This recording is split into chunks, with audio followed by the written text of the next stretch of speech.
What if that nagging feeling in the back of your neck was real? What if those hands reaching out from the dark that you believed were there? What if the monster in the basement really existed? And what if there was really something under the bed? Would you have the courage to face your fears? Hello, brave souls. I'm your host, Paul Rondeau, and tonight's story is called The Caroler.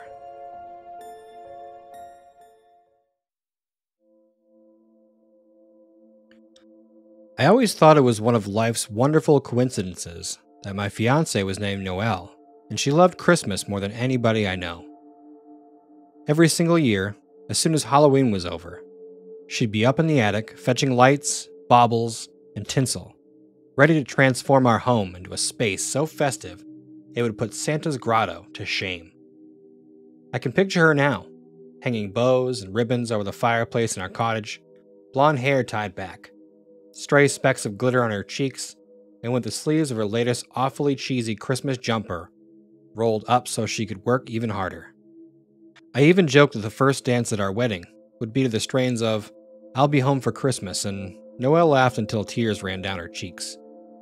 She used to laugh a lot. That changed this year, and what was to be our last Christmas as an unmarried couple. The cottage had been decorated since the second week of November. We lived on a small rural road, and there were only 3 other houses around us. As such, we didn't have much competition when it came to Christmas decorations, and we were always the first to switch on the lights on the front of our house. I'd spent a long time hanging strand after strand, bulb after bulb, and soon the front of our house was almost entirely covered in twinkling, sparkling lights. It was a time-consuming, fiddly job, and the electricity bill was going to skyrocket. But it was worth it. Just to see the childlike joy on Noelle's face when they were first switched on. I know it sounds corny, but Christmas with Noelle was really the most magical time of year. And if she was excited at switching on the lights, she was practically jumping for joy when, 2 weeks ago, the heavens opened up and a sudden flurry of snow drifted down onto our little lane. "Come, look!" she squealed, both hands pressed against the window, her nose a mere inch from the glass, as she beamed at the winter wonderland taking shape before her eyes.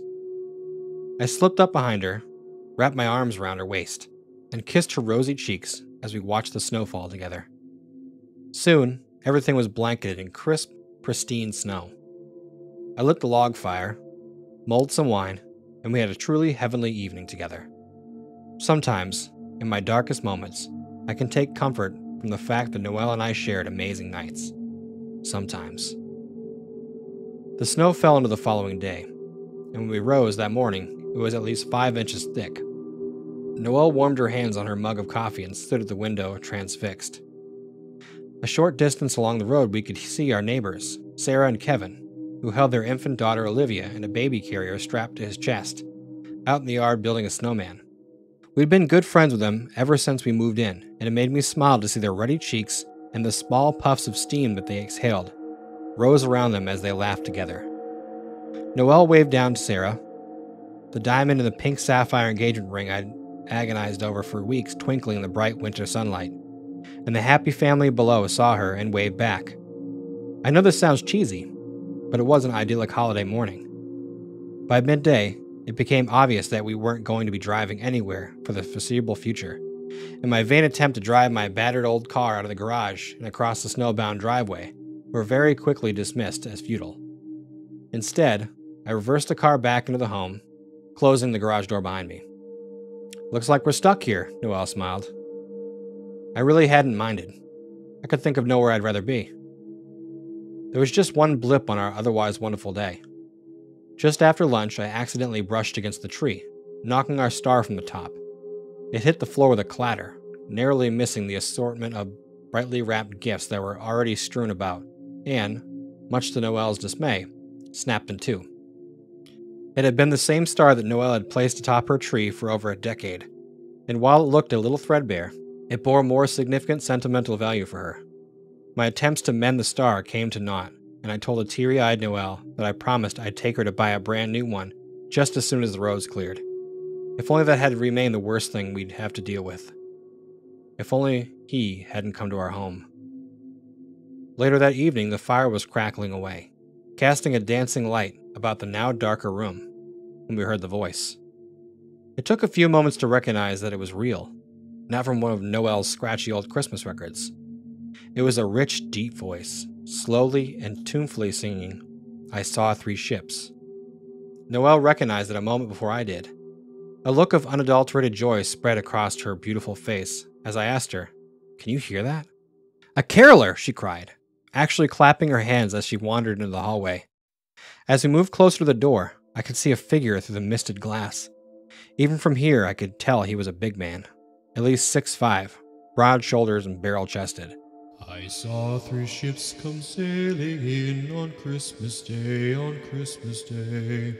His voice was truly mesmerizing, his tone perfect, not unlike the bassy baritone of a crooner such as Bing Crosby or Dean Martin. I could never have imagined that a voice such as that could be coming from someone like him, somebody capable of the things he did. I opened the door and stood, my hand on the doorframe, just taking in the sight before me. For a second, I thought we might have been visited by Santa himself. The caroler was indeed huge, dressed in a thick, warm red winter coat. The hood pulled up over his head, casting his face in shadow. The coat was padded, lined with insulation, so it added even more mass to the hulking figure before me.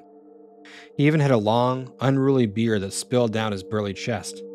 But unlike Santa, he was a fiery ginger rather than white. However, on closer inspection, the similarity ended there.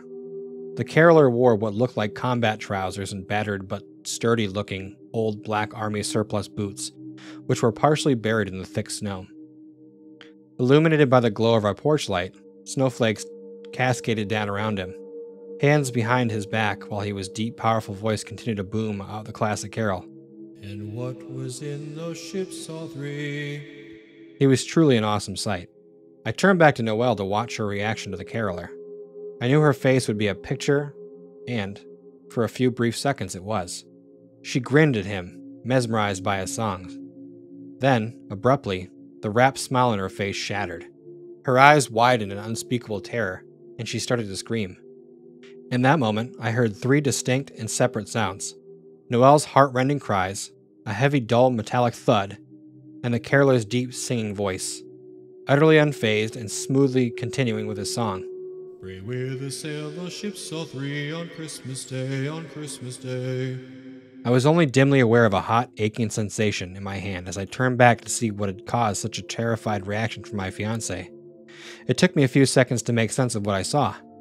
The caroler was still singing, just his smiling mouth visible in the darkness of his hood, but he was attempting to tug something from the doorframe, like a dentist trying to extract a tooth. Confused, I looked at what he gripped in his massive paw-like hand. It was a meat cleaver, slick and gory, buried in the wood of the doorframe. My blood ran cold as I looked down at the red snow by his feet. Scattered about his boots were small pink slugs. Why are they out in this weather? I thought to myself, as the caroler wrenched the cleaver free of his powerful arms. Then it dawned on me. They weren't slugs. They were fingers.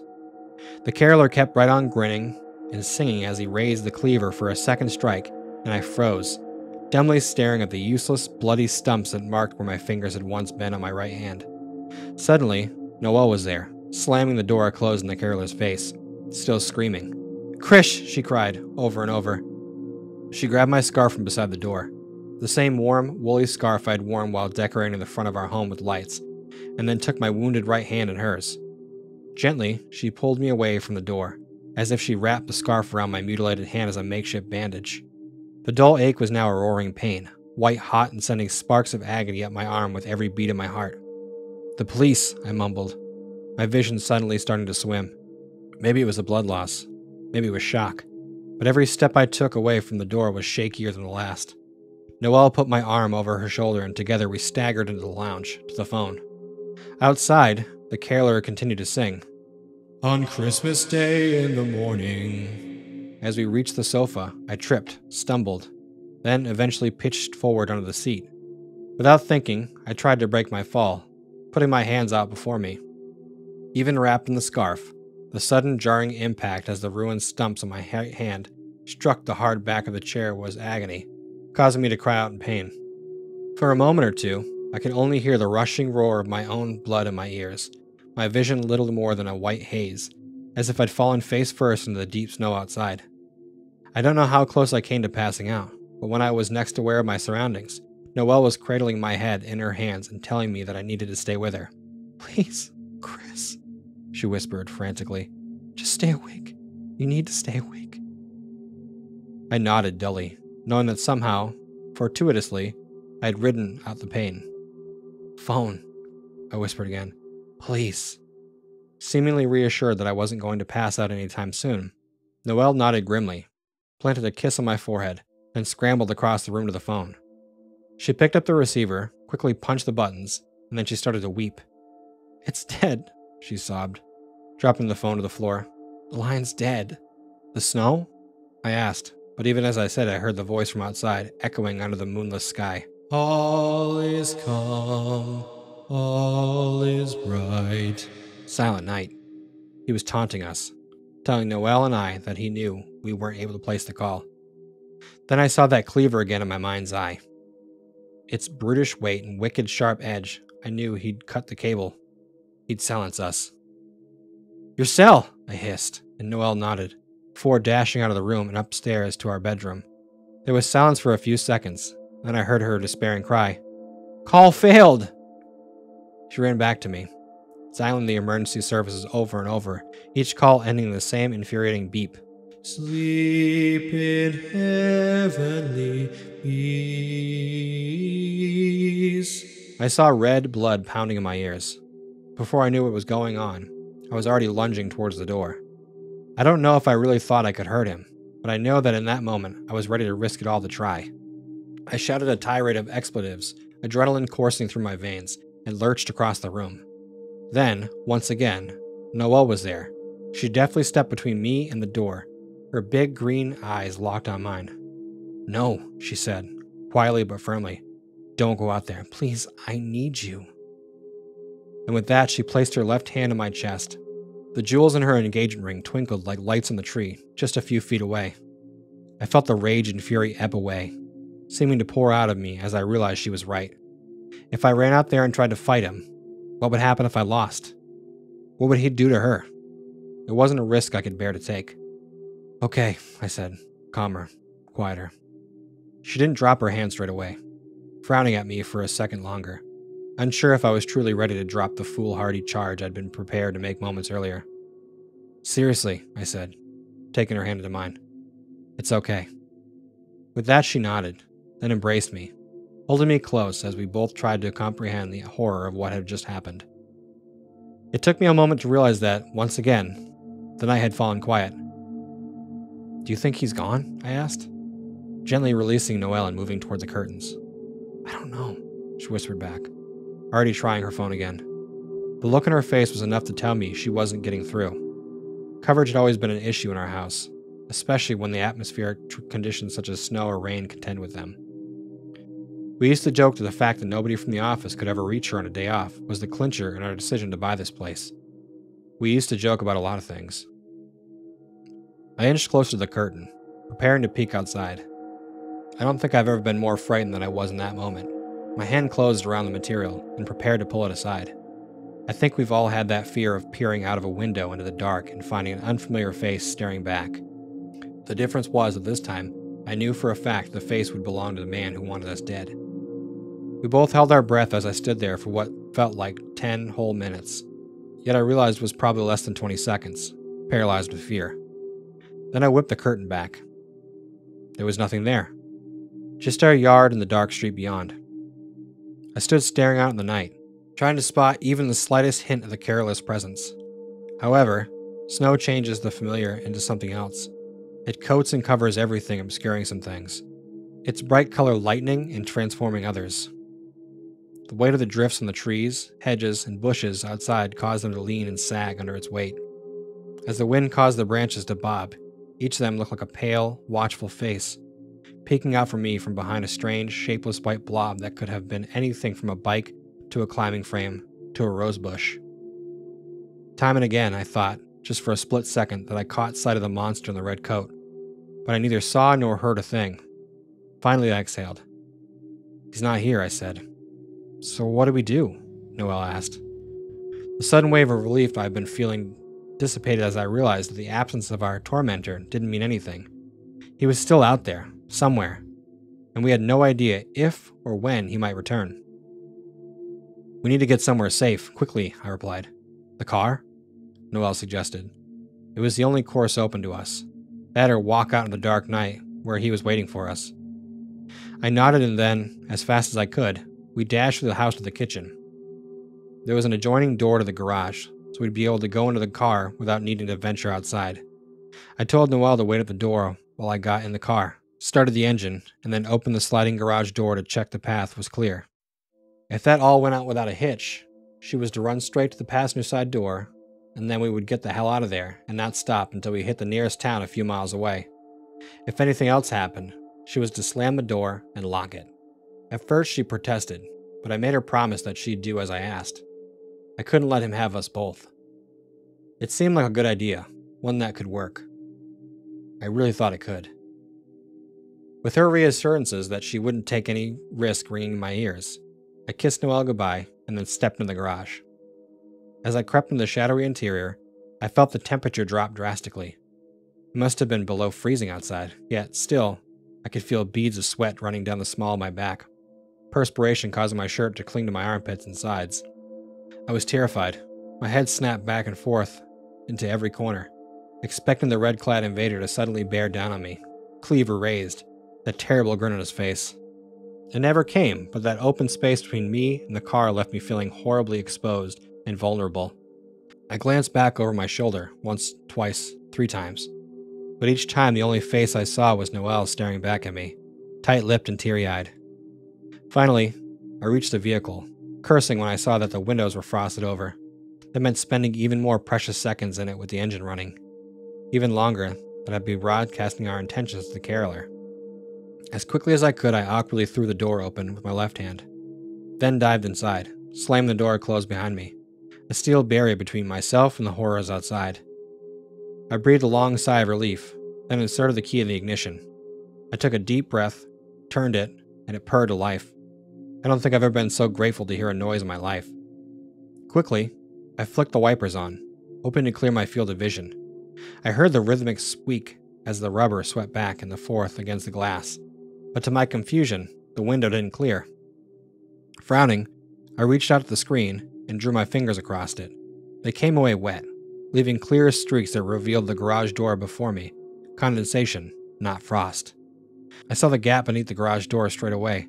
The deep mound of snow that had wedged it open when I tried to close the shutter behind me earlier, at least 2 feet deep. Condensation. On the inside of the screen? Then came the voice, deep, melodic. Not from outside of the car, but the back seat behind me. Do you see what I see? I ripped the door open and threw myself out onto the dusty floor. As I did, I felt a searing hot pain in my shoulder, down my arm to my elbow. As I scrambled towards the door to the kitchen, Noelle started to scream. Behind me, the door of the car creaked open, and the caroler unfolded himself from its dingy confines. Way up in the sky, little lamb. "Chris, quickly!" Noelle screamed, beckoning me with her hands. Hopping on the spot as she willed me towards the safety of our home. I don't remember regaining my feet or that short dash to the doorway. Instead, my next memory is of bracing the door with my shoulders, leaving an angry crimson smear on paint from the fresh wound in my arm, while Noelle stood beside me, locking it. No sooner had she turned the key that came an enormous thump of impact, one that rattled the door in its frame, so powerful that both Noelle and I cried out in alarm. I honestly believe that the only reason I'm alive now to tell you the story is because we placed our refrigerator beside that door when we moved in. Its proximity to the garage door gave us the perfect barricade. As one, and without words, Noelle and I both tugged and pushed it into the corner, causing it to topple and wedge against the wall in the front door. There came another crash as the caroler threw his bulky frame against the door again, then again. Finally, he stopped, seeming to realize the futility of his efforts. With a tail as big as a kite. He crooned gently. There was no sound of exertion in his voice, not the slightest hint that seconds earlier he'd been kicking and pounding the door to kill us. It was like a machine, inhuman, relentless, and without weakness. Noel and I stood frozen, staring towards the entrance to the garage. From beyond the door, we heard the shuffling footsteps heading away from us, his voice fading as he walked back towards the garage door. With a tail as big as a kite. We spent the next 5 minutes pushing bookshelves, tables, sofas, anything and everything bulky that we could lay our hands on against all the windows and doors on the ground floor. We'd recently had new windows fitted, sturdy, double-locked and double-glazed heavy-duty PVC, but we weren't prepared to take any risks. "Upstairs," I said. When we finished, Noel nodded and followed me up the stairs. As I walked towards the bedroom door, I heard a sudden crash behind me and nearly jumped out of my skin. Whirling around, I saw the cabinet from our landing now on its side, blocking the top of the stairway, Noel pushing it into place. "Another barrier," she whispered. "It could buy us time." I hadn't even thought about what we should do if the carrier gained access to our house, but Noel had, buying us time if the worst came to worst. I stepped in beside her and shoved the cabinet too, until the entire top of the staircase was obstructed. Then I took her hand in mine and we walked in our bedroom. "You're bleeding," she said, flatly, her voice dull, numb by shock. I glanced down at the floor and saw a steady crimson pitter-patter of my blood raining down on the old pine floor. Not only had the wounds from my hand started to leak from the scarf, but it was coming from my arm too. Now I had the time to inspect my injury. I realized how bad it was. The gash was deep, undoubtedly caused by a wild swing of that damn cleaver, and it would leave an ugly scar. This whole night would. "It'll be fine," I lied, knowing full well that I'd need medical attention sooner rather than later. "What do we do now?" Noel blinked, then raised her right hand. Even during the confusion and chaos of the events in the garage and our subsequent reinforcement of the house, she'd kept hold of her phone. We had a lifeline. She lifted it up to her ear and again called for help. Again, the call failed. As she tried again and again, I moved over to our bedroom window and peered out into the darkness beyond the glow of our Christmas lights. In that moment, I was grateful for them. There are no street lights in our little lane, and without the bulbs adorning the front of our home, there would have been no source of illumination, just the blackness of the night. Instead, they cast a glow that lit to just beyond the edge of our driveway. It wasn't much, but enough to see if our tormentor was again at our door. There was no sign of him, but, as if to remind me that we were still under his scrutiny, I heard a deep, clear voice ring from out from the darkness, beyond a halo of light surrounding our home. Another message, another warning. Good King Wenceslas looked out on the feast of Stephen. Another message, another warning he was watching us and knew exactly what we were doing. I retreated from the window, terrified that any moment his cleaver would come arcing out the darkness, circling end over end till it crashed through the glass and into my exposed face. "I can't reach them," Noel said, tears of fury in her eyes. "The phone is useless. Can't reach anybody." "It's okay. Keep trying," I said, slipping my arm around her. Even as I said this, I knew things were far from okay, and then I needed to think of something, anything, to ensure that we'd make it through the night. Racking my brain, I sat heavily on the bed and watched as he walked over to the window, pulling back the edge of the curtain to peek out into the night. She stood there in silence, her back to me for a long time, and as she did, I realized that once again, the caroler's voice had fallen silent. "Do you see anything?" I asked as I climbed to my feet and walked up behind her to join her vigil at the pane. Nothing.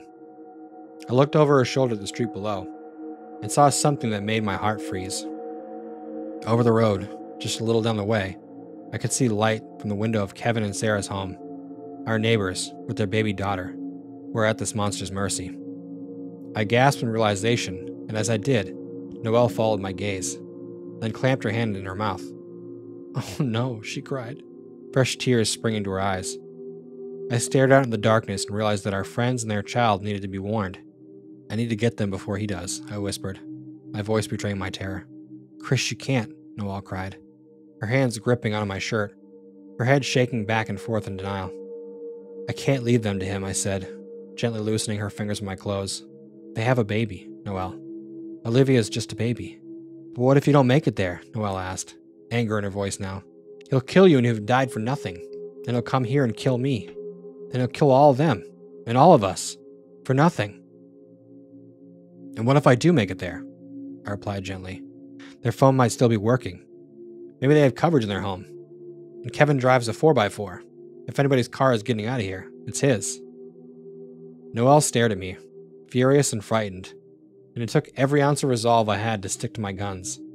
More than anything, I just wanted to hide with her and hope that somehow, something else, somebody else, would make everything better. I wanted to stay, but I didn't. God damn me, I didn't. Keep calling for help, I said. Keep watch out the window. If you see anything, you'll be able to warn me. With you watching my back, you won't be able to sneak up on me. I'll be safe. Noelle glared at me, her lip trembling. Then finally, she shook her head and dropped her gaze to the floor. Okay, she muttered, her voice barely audible. I will make it, I said, lifting her chin up. I promise I will. Okay, she said again, then wrapped her arms around me, holding me tight. She stood like that for a long time, neither saying anything. What else was there to say? Eventually, we clambered over the cabinet at the top of the stairs and crept down them. We went to the kitchen where we even grabbed the biggest carving knives we had. Then made our way to the front door. Through the misted glass, I could see the snow falling again, heavily, huge flakes the size of quarters. That's good, I thought. It'll hide me from him. I carefully slid the table away from the door, loosened the chain and unlocking it. Lock this behind me, I said. Then I kissed my fiancée goodbye. As I flung the door open and darted out into the cold night, I heard her voice behind me. I love you. Then the door was closed, and I heard the locks clicking in place even as I dashed, crouching towards the hedge, feeling frighteningly exposed in the glare of the Christmas lights in the front of my home. I dropped into the snow, my back to the hedge, using its bulk to obscure my presence from any watching eyes in the darkness, and peered back at the upstairs bedroom window. I was breathing hard, the clammy sweat on my brow turning chilly in the night air. Then, after just a brief pause, she was there. Noelle's face came into view, the light shining through her golden hair like a halo. I'll never forget how she looked in that moment. She was beautiful. She was so beautiful. She scanned the street, eyes darting back and forth. Then she looked straight at me and gave me a short, sharp nod. The way was clear. I shuffled around the hedge on my hands and knees, the sound of my own breathing deafeningly loud in my ears, frantically looking around me for any sign of the red, coated maniac who had mutilated my hand. Upon reaching the roadside, I suddenly became aware of how heavily the snow was falling. No longer sheltered by a shuttery, the flakes fell fast and relentlessly, blowing into my face and causing me to squint. Then, I was on my feet, and I ran. My feet sank into the snow, causing me to stumble, but I kept my head down and I plunged onward. I ran as if my life depended on it, and my life did. It was just 100 feet or so to Kevin and Sarah's house, but the distance seemed to yawn before me. The snow fell heavier and heavier, a blizzard obscuring everything before me. As I sprinted in a dizzying, shifting black and white emptiness before me, I misjudged the curb and fell, sprawling into the road. The knife I'd brought for protection skidded away into the night. If it hadn't been for the snow, I might have split my skull open right there. Yet even though snow cushioned my fall, it was still hard enough to pack down by the passage of vehicles during the day. My head slammed into it, my left cheek taking the brunt of the impact. I rolled over and over, dizzy, my left eye already closing as my face swelled. I didn't realize it at the time, but the blow had actually fractured my cheekbone. Instead, I lay there, my senses scrambled, my vision swimming. I tried to regain my equilibrium, rolling onto my front and slowly lifting myself up on all fours. Then I heard him. Oh, Christmas tree, how lovely are your branches.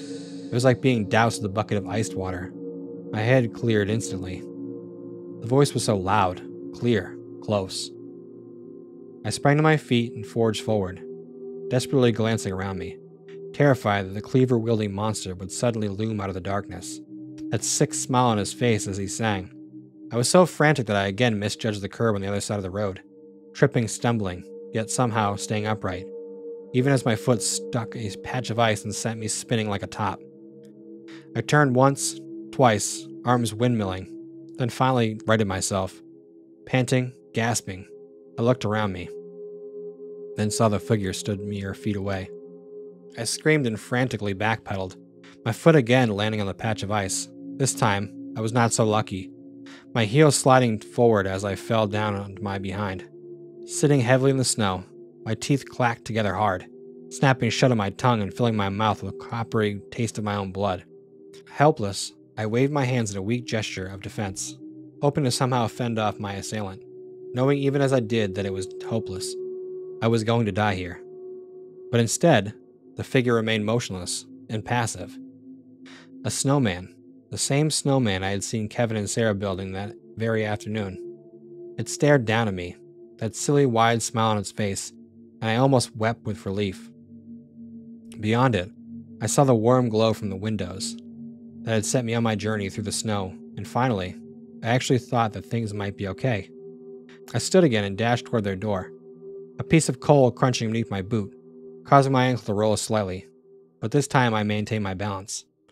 I pitched forward and the door was there. I braced myself, lowered my shoulder, and, with a deafening crash of splintering wood, the door bursted inward, and I slid into the sanctuary of their bright hallway. Gasping, sweating, bleeding, I turned and slammed the door closed behind me, then stood for a moment, trying to catch my breath. I'm dreaming of a white Christmas. I spun around toward the voice desperately, terrified, a surge of adrenaline flooding through me. My eyes swept around our neighbor's homely house, toward the stairs, the kitchen, the living room, expecting to see a caroler at any moment. But he wasn't there, nor was anybody else. The house was still.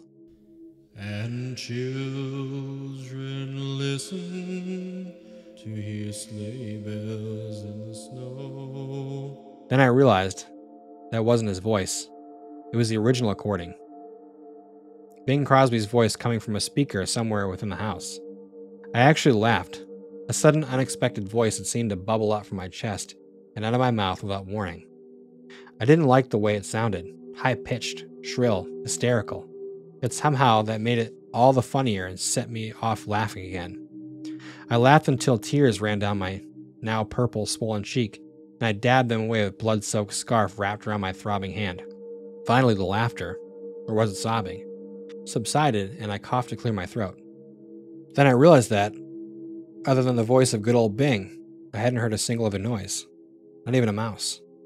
I'm sorry. I didn't mean to be so callous. This is hard. I can't forget that night. I can still see what I saw there, what he did to those people. It makes me scared and sick, and sometimes I find myself imagining what they went through, and I don't know if I'll ever sleep again. I drink a lot, and I take a lot of pills to make those thoughts go away. Sometimes it works. Sometimes. I found Kevin on the rug in front of their fire. His face looked terrified, empty, bloody. Eyeless sockets gazing towards the family lopsided tree, broken baubles on the floor around his mutilated torso. Later, I learned there weren't logs crackling away on the fire. They were his legs. Horrified, I ran through the kitchen, praying that I wasn't too late for Sarah and Olivia, even though I already knew the truth. I found Sarah there. Her limbs had been bound with tinsel, and as I looked at the smears of blood and bruises on her naked body, I knew that he hadn't killed her straight away. Then, when he'd finished with her, in a spidery, childish scrawl, the killer had dabbed a message on the wall in her blood. I saw Mommy kissing Santa Claus. In tears, I stumbled back to the lounge, heading straight for the phone, weeping as I went. I picked up the receiver and I held it to my ear. Nothing. God damn you, I screamed, hurling the phone across the room and at the 6'4" fir tree in the corner. It was only then that I remembered the song I'd heard in the snow. Oh, Christmas tree, oh, Christmas tree. Another message. Sweating, holding my breath, I took a hesitant step towards the tree. Then another, and then I saw why it leant in an ungainly way. That wasn't an angel at the top. It almost looked like a doll. She almost looked like a doll. I threw up, a spray of vomit erupting between my fingers and splattering down on the blood-stained rug where my friend and neighbor had spent his last agonizing moments of life. That monster had killed them all, butchered them. They'd died in their home, horrified, and I had been too late, too stupid, too scared to do anything about it. I sank to the floor, head in my hands, and cried. What else could I do? I'd failed them, and I'd failed Noel. In my mind's eyes, I saw that caroler had done to Sarah. Noel was alone, he was out there. I set off at a sprint, throwing the door wide open and plunged out into the billowing snow. I was reckless, not even thinking about the risk to my own safety. I just needed to get back to her. Now! I was so consumed with the thought that I didn't see the figure until it was right in front of me. I skidded to a halt, bellowing in alarm, as the shape loomed out of the snow and shadow. It was that damn snowman again. I swore loudly, suddenly consumed with fury, and lifted my foot to kick it over in frustration. Then I saw the raspberry pink streaks on the snowman's face, clown-like tears of paint. No, not paint. Tracing down the corner of its stupid grin, stepping closer, I finally looked at his eyes. Kevin's eyes. I took off, sliding on the same pitch of ice that I had fallen afoul of twice before, tumbling forward but breaking my fall with my good hand and quickly regaining my feet. As I dashed back towards my house, legs pumping and heart pounding, I saw something glinting in the road, a flash of silver in the moonlight. My knife! I remember thinking that this was finally a stroke of good fortune on a night that had brought us all nothing but ill. Then, straightened back up and continued to my house. My fiancé, my life. I'd taken barely 2 more steps when he slammed into me, the knife again flying from my grip, my unprepared body hitting the hard-packed snow with a thud. I felt his weight on top of me as I lay face down on the floor, and quickly, instinctively, I swung an elbow back hard, trying to catch my attacker unaware before the cleaver could fall. It didn't work. Instead, a strong grip fastened around my arm and yanked my arm back hard, causing me to cry out in pain. I struggled, shouting furiously. Then I felt something cold and hard snap around my wrist. "I said freeze!" shouted the man on my back as he wrenched my wounded hand behind my back and fastened the other cuff around my wrist. As he lifted me to my feet, I became aware of the flashing blue light. A police car. A policeman. He was young, powerfully built, with short, closely cropped hair and the sort of face that suggested there was no room for argument when it came to his demands. "Oh, thank God," I sighed, sagging with relief. "I need your name, sir," the officer said, glancing about just in case the blood-soaked maniac he just apprehended in the street had any accomplices lurking nearby. I blurted out my name. I told him that I lived just over the road, that we'd been trying to reach the police all night, that there was a lunatic on the loose, and "Who's we?" he interjected, loosening his grip on my collar. Something I had said had managed to convince him that I was no threat, and he seemed to visibly relax around me, even if he hadn't been going to take many risks. "My fiancée, Noelle," I replied as my head whipped back and forth, looking for our home through the heavy snow. "Okay, sir. We received an emergency call from her. Can you tell me which house is yours?" Upon hearing those words, my heart soared. At long last, somebody up there in the heavens had smiled down on us and given us the good fortune for which we'd been so desperate all night.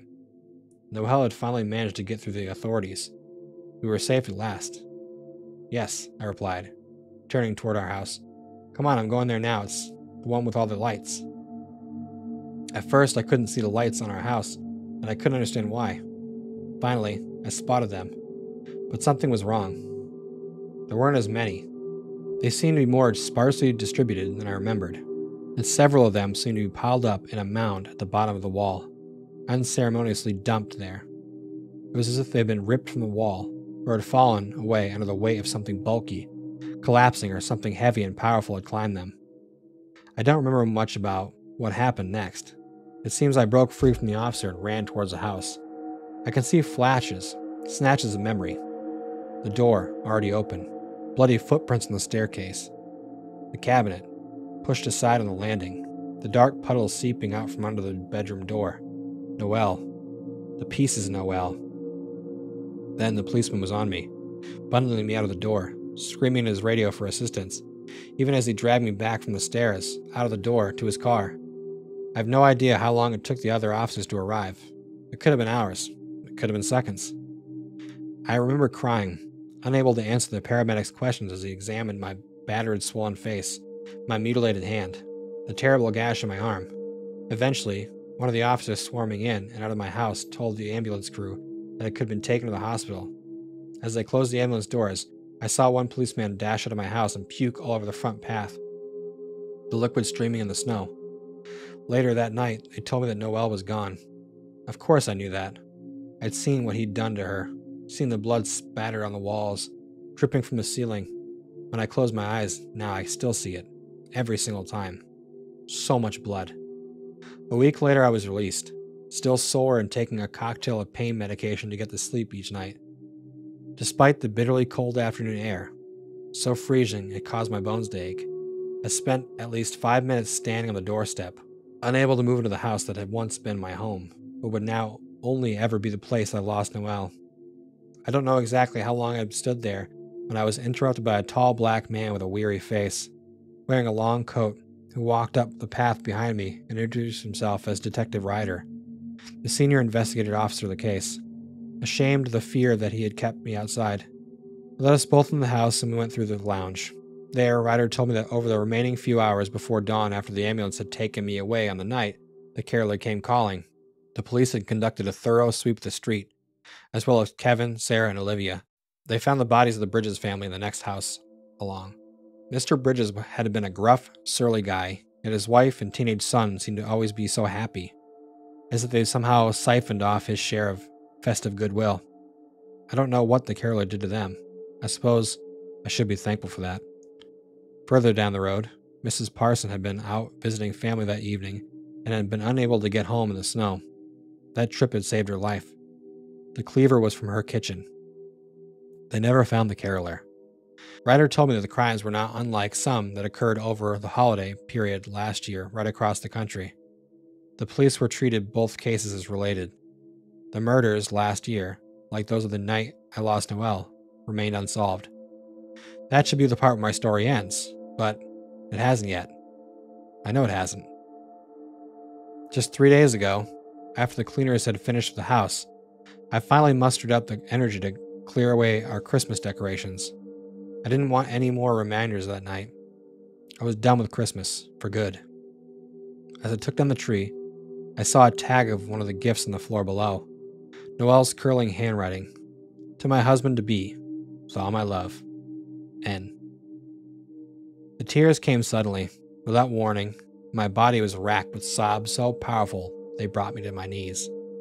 I crouched there, beneath the tree, and wailed and howled, as if the only release from my grief would be to scream it out of me. If only it was that simple. Finally, the pain subsided, and I wiped my tears and snot from my face with the gauze on my still bandaged hand. I was alone. I will always be alone. Kneeling there, I started to rummage through the presents, sorting them into piles, mine and Noelle's, stopping occasionally to weep once more as I thought about how Noelle would have reacted to each of these gifts I'd bought her, or to sob as I read more of her thoughtful handwritten tags. I thought I'd finished when I spotted one last parcel way down at the back of the tree. It was small, shoddily wrapped, and seemed out of place there. The pattern on the paper was unfamiliar and seemed a little strange. Odd spots dotted about in a haphazard manner. Confused, I reached back and pulled it out. There was no tag on it, so I held it up to take a better look.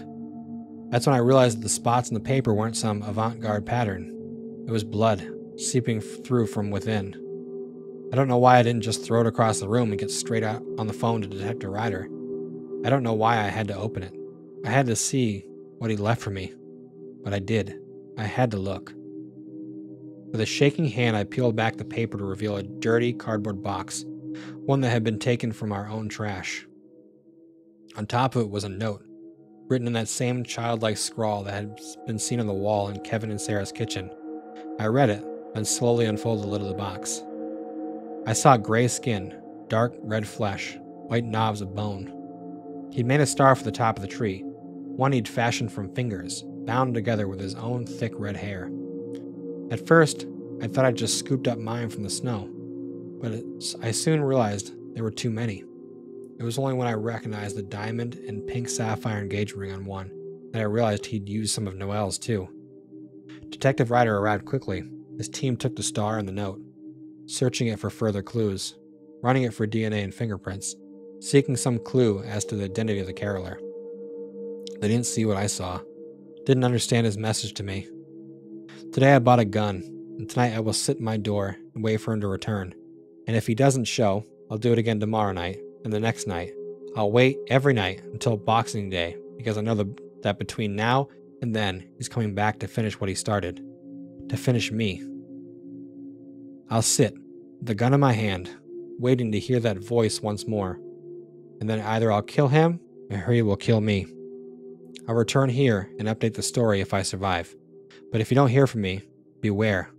Should you hear a deep voice singing out loud and clear one Christmas evening, lock your door, switch off your lights, phone for help and pray. It might be enough to save you. It might be.